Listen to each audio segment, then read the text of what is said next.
台湾慢悠录的英语版本，伫11月20得到美国国家图书奖翻译物学大奖。12月26，行政院长杜英泰特别颁发文化奖牌奖金，来感谢到这作者杨双子加翻译者金玲，感谢因伫咧文学界内面的付出，让世界看到台湾。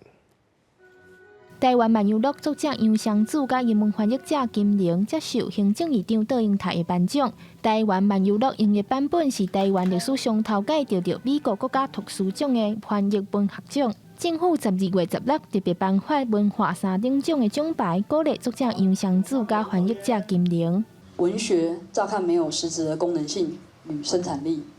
却是一个国家文化的具体展现。指向我们作为同一个生活共同体的核心关怀。谢谢台湾，是台湾让我写出这样的作品。用英文做文学创作是我的志业，但是把台湾的作品翻译成英文，却成了我回家的钥匙。翻译者金玲表示，台湾慢悠录受到遮侪人的支持，看到台湾2字一直出现伫英美的主流媒体，伊真正非常的欢喜。台湾慢悠录是以1930年代台湾互日本统治做背景，描写由北到南沿纵贯铁路的各种台湾小姐，内底除了有办倒菜的文化元素，也用女性情感来比喻殖民者甲奉殖民的人之间的关系。我们不仅把世界引进台湾来，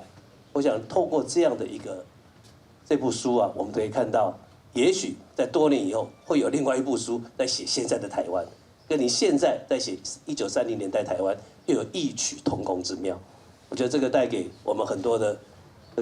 文艺的创作者很好的想法，因为土地就是一切文化的根源。行政院长表示讲，这本小说上重要的是，让世界看到台湾，这是鼓励台湾创作者的一个力量。杨双子也强调，希望这个力量会当延续，让台湾文学、台湾的文化产业更较健全，有更较完整的产业机制来保护，促成后一个杨双子，后一本台湾慢悠录。记者张家嘅曾俊佑台北报道。